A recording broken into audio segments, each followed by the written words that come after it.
to Moms. I'm your host, Denise Rogers, and I have with me two phenomenal young ladies this morning, Jerri Jones, U.S. Government Senior Accountant, and Dr. Joanna Bay, Principal of Bowie High School. Welcome, ladies. Thank you. Welcome. Jerri, I want to start with you. Tell me a little bit about the responsibility as a manager, as a U.S. Government Accountant. Well, I started out actually not within the government. I started out about 10 years ago as a consultant with a government contracting firm. And I found that the responsibilities there required a lot of long hours and didn't allow me the work-life flexibility that I was working for. So I got into the U.S. government, and while I still do a lot of hours because I work on audits, year-end audits and that type of thing, I am allowed more flexibility, allow for me to leave work, to take care of my daughter, things I have to do with her, go to her school functions and things like that. So I mainly work on year-end audits. I work financial statements. I do a lot of different work within accounting for the government. Awesome. Dr. Bay, now you have a great responsibility as well because you're managing two buildings. Bowie has large Bowie, and then there's the Annex building. How many students total? We have right now around 2440, so about 2,440 students between both buildings. We have one building that is just for our 10th, 11th, and 12th graders, and then we have a separate building which we call our Annex for our first year 9th graders. So it is a big task, but you know that task is done through the assistance and support of all of the staff members that are part of the school. We have 6 assistant principals, we have 7 counselors, and then we have over 140 classroom teachers. So there are a lot of people that go into how well Bowie operates on a daily basis. Awesome. Well, that leads me to my next question. So when school is out, you can't always leave work. There are city meetings that you attend. There's meetings affiliated with school and being the principal. What is that like? Because you're a mom. Yes, it is definitely, people have the perception that in public school education you work from 8 to 3 and then you have your summers off. Well, as a principal, that is not the case. You work all year round. The summertime is a lot of planning and preparation for the next year, a lot of training, professional development, interviewing potential new teachers that are coming in, meeting with parents of incoming 9th graders and incoming students. So it is definitely a year-around job, and not to mention also being a mom. I have 2 children of my own, one who is 16 and one who is 6, and so balancing that with their activities and what goes on during the summertime for them, you know, is a challenge. Oh, wow. Awesome. Well, Jerri, as a manager, do you find any challenging setbacks as a manager, as a woman, or is it just that you're a leader in general? We spoke about this a little earlier, and I think we've all come to the conclusion that the challenges are not women specific, but those that you encounter in general as a leader. I think the largest challenge is managing different personalities and different work ethics and the way people work and may respond to you. I think that's probably the largest or the biggest challenge that I have as a manager. And then the other challenge, I think, is sometimes you don't necessarily get the support you need, because I don't think everyone isn't naturally a leader. And I think that sometimes you can train people or work with people to get those leadership qualities. And I think sometimes you don't have that training or that support that you need to become a better leader. So I think that's also a challenge. Okay. Now you have some military background. I want to ask, because I feel like if military background is there, does that assist you with the discipline that you need on a daily basis to be a manager? And you have 10 to 12 people working under you, correct? I currently do. I have about a staff of 10, and I have other contractors, staff of 5. So a total of about 15 people that report to me. I think that the military experience taught me a respect for authority, a respect for hierarchy, and I think those are really necessary, especially within the government.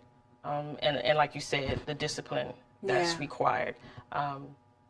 There's also a perception within the government that we don't work hard, we don't work long hours, but we do. When we have that audit, I can work 12, 13 hours a day. But I think that discipline that I obtained as serving as a member of the U.S. Air Force really benefits me during those times. get in there, get the job done, and get the audit complete. Well, I want to ask both of you ladies a general question. Take us on a journey to how your day starts. When you enter the office, what happens?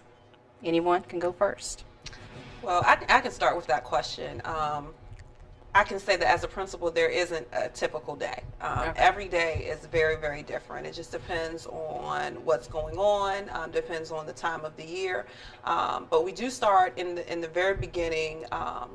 I speak with the students. So I walk the building. It's prior to school actually starting. Walk the building, see how everyone's doing. Good morning, making sure everyone is where they need to be to get us off to a good start. I usually get on the announcements and make an announcement just about how wonderful the day is going to be as we're moving on to greatness. That's been our theme throughout the year. So really getting everyone off to a good start. And then after that, classes start, and my day can include observations of teachers. It can include parent conferences. It can include collaboration or collaborative planning amongst teachers, where I hear or sit down and listen to what teachers are planning for their students. It could be planning activities, upcoming activities for students. What I know is that whatever it is that I'm doing, it needs to be with students in mind, and that's how I like to spend my time. But every day is very different. Our school day ends at 2:25. However, my day doesn't end at 2:25. There's a lot of planning again and preparation that goes on after the students leave, meeting with assistant principals, meeting with counselors, returning phone calls in the midst of answering many emails. So there's a lot that goes on, and I typically leave for the day around 5:30. I probably could stay longer, but I do have to pick up my daughter by a certain time, so that's kind of my cutoff and lets me know when it is that I need to leave. But even after that, there are times where you take things home, you're constantly answering emails and so forth. So I would say the biggest difference as a principal or being in a leadership role is that it's 24/7. You know, you're always involved in something related to the school. You can't just turn it off. As much as you want to, you really can't. And so the challenge is always making sure that the building is okay, making sure that the students are okay, but then also taking care of myself and taking care of my home and my own children. So every day is an adventure. I can't say that any day is boring at all. Every day is an interesting day, but it definitely isn't challenging because of the fact that there's so many different things that are going on. Absolutely. Jerri, take us on the journey of your day as an accountant.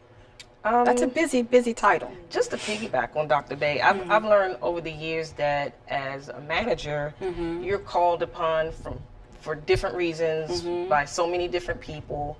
You're not able to just go in your office and do your work and call it a day.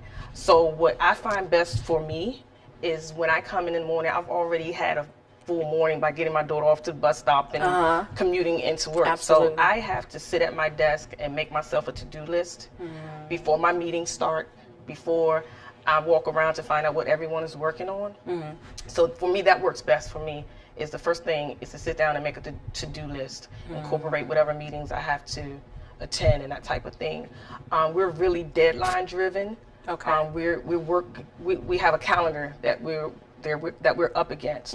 So I'm always monitoring on a day-to-day basis where we are in the process. So it can be, every day can be different, but because of the nature of the accounting work, it's the same. Where you know every month end you have to do these processes, every quarter end you have to do these processes, and everything builds up to your year end. So I find that I have to remain organized, and throughout the day I have to decompress. I have to come back into my office, and I rely on a lot of people. I can't do it by myself, so I rely on other offices. I rely on my own supervisor, and as long as I'm checking off my to-do list, I feel like I've accomplished something throughout the day. I think that's the other benefit of that to-do list. So that would be a typical day for me. It could end at 4:30, or like Dr. Bay said, I have a BlackBerry, so it could continue when I get home. I think that was my biggest adjustment at becoming a manager, is realizing that it doesn't end. It doesn't necessarily end just because you clock out, per se. When we want it to. Right, when we want it to. Now, speaking of calendars, deadlines, you're an accountant. when is your busiest season? Now, I'm assuming you're dealing with audits, although you're dealing with a government agency. We do. We're audited by regulation. We're audited. Wow. So you have to know where your taxpayer dollars are going. The group that I'm with is financial reporting. So we have reporting requirements from OMB, from Treasury, from Congress that we have to adhere to those reporting requirements. I would say that our busiest season is at fiscal year end. Fiscal year ends September 30th. October 1st, we're closing up the books, and then we start reporting. So from about October 1st till November 15th, when our report is due to OMB, Office of Management and Budget, we are extremely busy, non-stop. I can only imagine. Now, Dr. Bay, for you, speaking of which, we're at the end of the school year. This is a busy time, crazy time. Seniors are graduating, we're preparing for the summer, but that's not always when the teachers and the principal, when school is out, when kids have had their last day, you're still there. Tell me a little bit about what it's like for you preparing during this time of year with public school system. Yeah, so right now we're preparing for graduation. Graduation is actually going to be on Tuesday, where our class of 2015 are walking across the stage. But there was a lot of planning and preparation that led up to that. It doesn't just happen. And so I would say that, you know, piggybacking off the question that you previously asked, our busiest times are during the opening and in the closing of school. Those are by far the busiest times because you're talking about the movement of students, teachers, everything, getting programs off and running. And then in terms of closing school, the same thing, shutting it down, making sure everyone has what it is that they need, that students have met the requirements of their, you know, their courses and so forth. So I would definitely say in the beginning of school, August to September are extremely busy, preparing for school, getting students situated. This time of the year is also very busy in terms of May, because you have testing that's going on, standardized testing. You have your seniors that are graduating, end of the year evaluations for teachers, end of the year evaluations for, you know, all of your staff members. You're responsible for all of that as a principal. So, you know, the students are the top priority. You are focused on making sure that they've achieved their goals, and if they haven't, what supports are we putting in place to help them moving forward, whether it's summer school or some other type of program. But then also support for teachers, letting them know what their status is. You know, how did your year go? Did you have a good year? And if you did, that's wonderful. If you didn't, what is it that we're going to put in place to make sure that you're able to improve? So it's a lot of different things that are going on at that time. The building, the actual building itself. You know, Bowie High School has been open since 1965. We are about to go into our 50th year, and we have the same building. So trying to make sure that the building is still in the condition that it needs to be in for teachers, for staff, and more importantly for the students.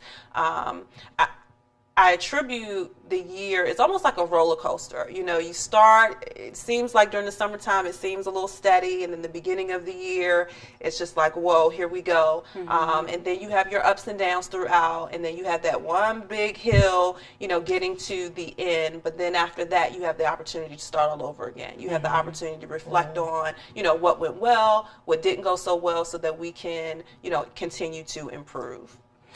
So you're there over the summer. Yes. Now you're working the entire summer. Do you get a break as the principal? That's a big thing. Yeah. So one thing that I have learned is that I have to be deliberate about the breaks that I take, because if you don't take a break, no one is going to force you to take a break. Right? So you have to determine that for yourself. And I made the mistake my first year as principal, so excited, so ready to get the school year going, that I didn't take a vacation during the summertime at all. I you know, worked completely through.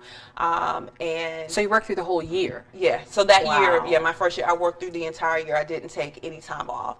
And lesson learned, don't do that again, because you need time to recharge. You need time to, you know, as a leader, as a principal, as a manager, you have a lot of responsibility. And if you're going to be at your best, you have to make sure that you take care of yourself. And that is the biggest thing that I have. It's been a challenge for me, but it's also been the biggest thing that I've learned, that if I'm going to take care of everyone else, I have to take care of myself first. And so, for instance, this year I have actually planned a week where I'm going to, go to the beach with my kids and family, and be able to relax and have a good time. Whereas before, I didn't always do that, and I could tell as the year went on, when I didn't take a vacation, how I would feel. It was a little bit more in terms of energy and all of that. Yeah. So. To answer your question, yes, you are able to take off. You do get vacation days that you're able to take off. But if you don't take them, no one's going to say, Dr. Bay, you need to take a vacation. You have to determine that for yourself. And the best time to do it is during the summertime. I mean, there's a lot of planning and things that go on during the summer, but the summer is the time to take vacations. During the year, I absolutely do not take a vacation during the school year because, we're here for the needs of the students. But during the summertime, you have to force yourself, because it's easy to say, no, I have this. It's always something else to do. And so it's easy to say, oh, no, I'm going to wait, and then never do it. So this year, yeah, I'm definitely going to make sure that I get that vacation time in during the summer. Awesome. Well, we're all moms. That's the big topic right now. As a mom, your work schedule, everything that we do, we're working, we're doing, we're serving, we're caring for everybody. Do we really take the time that we need for ourselves as much as we should? Is it allowed? Yeah, you have to, and I think it becomes even more priority because you are a mom. Yeah. You get in your mind, I have to be here for my kid, or kids, and so that means I have to be the best Jerri that I can be, physically, mentally, emotionally. So I force myself as well. Before I had my daughter, I worked nonstop, but now I force myself to take that vacation. She's at the age now where we exercise together. I have downtime on purpose because that's the only way, right, that I can be the best mom to her, because children are smart. They know when you're stressed. Yes. And it's not like I want to hide that from her, because it's reality. It's the reality of it. Life can sometimes be stressful, so I don't want to paint a picture of life is just perfect and you're never going to have moments when you're just not 100%. But I definitely make sure that I take that time for myself. Yeah, definitely. I have we to. need that time. Yeah. And Dr. Bay, you have 2 children. I do. I have a 16-year-old and a 6-year-old. So there's a gap there. A girl and a boy. A girl and a boy. My son is 16 and my daughter is 6. And I've had to learn the same thing. When my son was younger, I was in a different place in terms of my career. I was a teacher at that time. And so our schedule was very similar. When he was at school, I was at school. When he was home for the summer, I was home during the summertime. And so my time and interaction with him was very different than with my 6-year-old, because with my 6-year-old, I was already an administrator at the time in which she was born, and then became principal. And so my responsibilities were different. And so I've had to learn to parent differently. I mean, it's just a reality. I've had to learn how to fit in those opportunities for that downtime with my 6-year-old. I've had to also realize, though, that I'm not perfect. And so that has also helped me in terms of not feeling guilty that there are some things that I did with my 16-year-old at that age that I don't necessarily do with my daughter, just because I don't have the time. But I try to create opportunities still within my busy schedule. So I noticed with my 6-year-old, she's kind of my mini-me right now. She's at that phase where she wants to do and be with mom all the time and do everything that I'm doing. And it's great because if I'm folding clothes, she wants to sit there and fold clothes with me. And originally, I was taking the attitude, I could just get it done faster if she would just go do something else. But then I realized, no, she wants to be with me, and this is a quality moment here as well, even if it's just folding clothes. And so I try to include her. Well, she includes herself in everything that I do, so that that we maximize that time that we do have together. I realize, and my children realize, and I'm very transparent with them. I'm not super. I don't cook a hot meal every single night. Some nights I get real in, mom. Some nights I get in from an event at the school or something that's going on. I may not get in until 9:30, 10 o'clock at night, where the kids are already in bed, or I'm getting home late and it's not enough time to prepare a big dinner. And so they understand, and and we talk about it, and we talk about what we can do. We try to prepare on the front end, but I think the biggest thing is also being very honest with your children and making them understand, what is really going on, so that they understand that it's not because you don't want to be with them or spend time with them or whatever, but this is what, this is what the schedule is like. Both of my children are very involved in sports. They play sports all year round. So we get an opportunity to spend time throughout that. My daughter right now is in T-ball, so I'm out there at the T-ball practice and games and all of that. And my son plays basketball all year round. And so, I try to make sure that I'm there for as much as I can. And when I'm not able to be there for, I have conversations with my children about, so that they know where mom is. Mom's not just sitting going to get her nails done, but she's working, and that's the reason why she can't be there, and they understand. And I think that's one of the challenges that we have as women. We're really hard on ourselves. Can we do it all? But I think we come to a place where we realize we don't have to do it all. The super mom has gone out of the window. We're looking for real moms with real situations doing real things. That brings me to my next question, support systems. We really couldn't do it without support systems. Jerri, tell me a little bit about extended family, friends. Who helps you make it all possible? If it weren't for my extended family, and I also mentioned my daughter's dad, he's great help. If I can't be somewhere, he is. She has grandparents, 2 sets, that if I can't make the bus stop, they are able to make it to the bus stop to pick her up. So if it were not for my support systems, I wouldn't be able to do it all. I can't take all the credit for it. If there are programs at her school, I really try to make all of them. But sometimes I'll let her know that Aunt so-and-so will be there, or Grandma will be at your field trip. So they're really, really a lot of help. And I couldn't do it without them. Great family team. And that's what we need. We need that help as moms. Because we have a tendency to say, we can do it. I'll do it. I have it. Right. Dr. Bay, what about you? Same thing.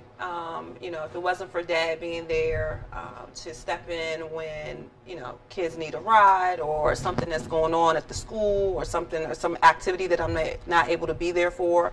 Grandparents. I also have 2 brothers who live in the area, so the uncles are definitely there to assist.